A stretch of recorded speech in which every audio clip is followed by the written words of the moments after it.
To enable or disable talkback reduce window announcement delay in Samsung Galaxy S23 Ultra, swipe down the top of the screen and then tap setting icon. Scroll down the screen to find accessibility. Tap accessibility and then tap talkback. Tap setting.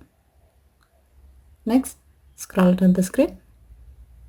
Under general section, tap advanced setting and then tap the on option next to reduce window announcement delay to enable or disable it.